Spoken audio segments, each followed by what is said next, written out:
Bulaga!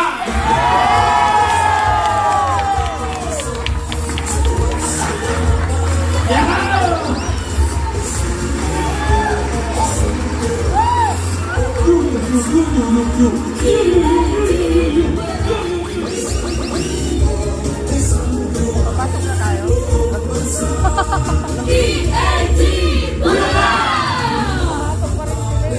Ang ibinabang desisyon kahapon ng IPO ay nagbigay linaw lamang sa kasaysayan ng Itbulaga at ng katotohanan. Hindi lang ito basta titulo o title. Kakambal nito ang mga muka at napakaraming kwento na nagbigay buhay sa pangalang Itbulaga. Parinig. Ganun pa man, simula nung nangyari ito ay hindi kami bumitaw dahil E80, ito ang totoo. Alam namin ang ating pagsasama ay higit pa sa pangalan o titulo ng programa. Pero ang development na ito, Dabarkads, ay panibagong inspirasyon para patuloy na magbigay ng 1,000 tuwa. Leban lang! Go for gold! Ang pagkilala ito ng batas ay tagumpay natin, Dabarkads. Maraming salamat sa buong may kapal na pahintulot nito. Okay, at sa ating lahat na legit Dabarkads, kayo dyan, kayong tatlo dyan, at lahat ng magagandang babaeng to, at lahat ng magagandang lalaki doon maliban sa nakapula. Nais po namin mula sa aming puso, kung mula man sa puso namin ang pasasalamat sa inyo ngayon. Welcome back mga kaaldab. Ito na naman po ang inyong lingkod, si Mr. Destiny. Well, meron daw pong apila ngayon ang Tape Incorporated. Marami nagsasabi na hindi nga puro tanggap, di po ba? Kumbaga, maraming sinasabi ngayon sa social media na iba nga po raw yung salita na sinasabi ni Paulo sa nangyari nga po sa kaso ng TBJ at ng Tape Incorporated. Sinasabi niya na kung saan hindi pa naman daw po tapos ang laban. Kumbaga habang may apila pa sila ay gagamitin po nila ang Itbulaga. Nakakatuwa naman po, di po ba, na kumbaga ayaw bumitiw ng tape, di po ba? Gayong alam naman po natin na talagang deserve naman po talaga to ng E80 o ng TBJ. Pero gaya ng sinabi ko mga kaaldab, kung saan daw po nasimulan ng tape, doon din daw po magwawakas. Medyo malalim nga po ang salitang sinabi ni Paulo Contis mga kaaldab para nga po sa TBJ. Pero marami nagre-react na kapituko raw po. Kumbaga parang sinasabi nga po nila na pag kapit talagang ayaw ng bumitiw.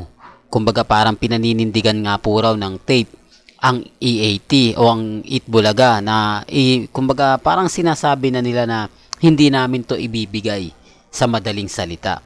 Hindi po ba kahit na inirelease na ng IPO na ang desisyon nga po nila sa TBJ o sa creator nga po na si Joey De Leon ang Itbulaga.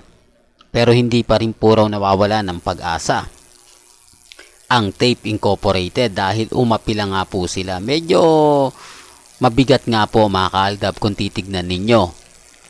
Kasi sabi nga po ni Paulo Contis, ang pangako namin, anuman ang mangyari, anuman ang nasimulan, naming tulong sa'yo. Sa'yo ano ba yan? At saya ay itutuloy namin araw-araw. Ito yung isa sa kumbaga pinaninindigan nila, kapit lang, laban lang. Sabi ko nga po sa inyo, dito po sa channel ni Mr. Destiny, 101% updated po kayo. Di po ba? Kumbaga kung ano yung nababalitaan nyo pa, nakikita, relax lang. Alam naman po natin na maraming nagre-react, maraming nagko-komento, na keso ganito, keso ganon.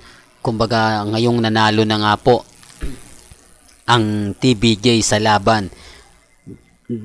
Kumbaga parang sa tagal, di po ba, na pagdesisyonan na pagmamay-ari nga po raw ni Joey De Leon ang titulong Eat Bulaga o yung brand na Eat Bulaga. Kaya nga po mga kaaldab, kita nyo yung pangiinis, pangaasar ng TBJ sa tape. Sabi nga ni Bossing, respeto na lang ang desisyon o respetuhin na lang ang desisyon ng IPO.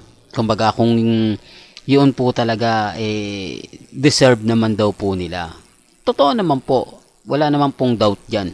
Kahit ako, kaya lang syempre Paulo Contis yan Kumbaga alam naman po natin na pumapatol talaga sa mga issue yan. Hindi basta-basta nagpapatinag yan, hindi basta-basta nagpapatalo yan, di po ba? Sabi ko nga po sa inyo, kung ano lang po yung latest, kung ano lang po yung trending, doon lang po. Huwag po kayong basta-basta maniniwala sa mga pahayag at komento ng iba. Ang importante lang naman po, kung ano yung latest, kung ano yung trending, doon lang po tayo. Hindi po ba? Sa mga nagsasabi, "Nako, fake news ka, Mr. Destiny. Lahat ng mga sinasabi mo hindi totoo, lahat ng mga komento mo, okay lang po. Pasensya na po kayo kung bakit lagi kong sinasabi. Ang sa akin lang naman po, update lang. Kung ano lang po yung latest, kung ano lang po yung trending, doon lang po tayo." Sa mga magsasabi na kumbaga yung mga ganito hindi na dapat binabalita, okay lang naman po. Kasi trending po talaga Paulo, Alan K. Paulo, Bossing, Henyo, Master Joey De Leon, sila nga po talaga yung mainit. Di po ba? Normal lang na paninindigan ni Paulo yan. Normal lang na siya po talaga yung pinaka lalaban dito dahil siya nga po talaga yung masasabi natin na binigyan ng boses ng mga halusos. Parang sinasabi niya na tuloy mo lang yan, suportado ka namin hanggat umaapila tayo o hanggat may apila po tayo, hindi natin may tatanggapin ang desisyon. Hindi po ba? Sabi ko nga po sa inyo, mahaba pa rin po ito. Hindi porket nakuha ng TBJ yung ganun, hindi naman susuko ang kumbaga GMA, di po ba? Sinasabi ko lang po ito para lang po sa kaalaman ng lahat. Sinasabi ko lang po ito para lang po sa mga taong dumadaan at bumibisita sa channel natin. Sabi ko nga po sa inyo, may kanya-kanya tayong opinion, may kanya-kanya tayong reaksyon. Di po ba? Kung ano lang po yung latest, kung ano lang po yung trending, doon lang po tayo. Di po ba? Tapos, kung ano man po yung mga nababasa nila, kung ano man po yung napapanood nila, relax lang po kayo, maging kampante lang. Kasi sa totoo lang po, wala pa makapagsasabi na payag nga po ang Eat Bulaga, payag nga po yung TBJ, hindi po ba, sa desisyon. Dalawa nga po kasi yan hindi lang isa, hindi lang, kumbaga nakakatuwa po kasi sabi nga ni Paulo, Eat Bulaga pa rin daw sila. Sabi naman ni Bossing Big Soto, bukas daw po, simula alas 12 ng tanghali, sama-sama tayong manood ng Eat Bulaga. Di po ba? Anong Eat Bulaga? Sa 7 ba? O sa TV5? Yan po yung aabangan natin bukas. Kung ano-ano pa yung mga desisyon na sa tingin po natin. Sabi ko nga po sa inyo, dito lang po kayo lagi sa channel ni Mr. Destiny. Lahat po ng mga update, kaganapan, lalo na po sa Instagram, sa Twitter, sa Facebook, relax lang po kayo. Di po ba? Naandito naman po sa channel ni Mr. Destiny. Magbibigay po ako sa inyo ng mga update, magbibigay po ako sa inyo ng mga kaganapan. Kahit sabihin nila, "Nako, Mr. Destiny, fake news yan." Kumbaga, lahat ng sinabi mo, hindi totoo. Okay lang naman po. Basta kung ano lang po yung nababasa ninyo, napapanood ninyo, napapakinggan po ninyo, relax lang. Darating naman po yung point, tayo pa rin yung wagi. Hindi po ba? Kasi kung saan mapupunta ang Eat Bulaga, sa EAT man yan, sa TBJ man yan, panalo pa rin po ang Aldab. Hindi po mawawala yan at hindi po magbabago.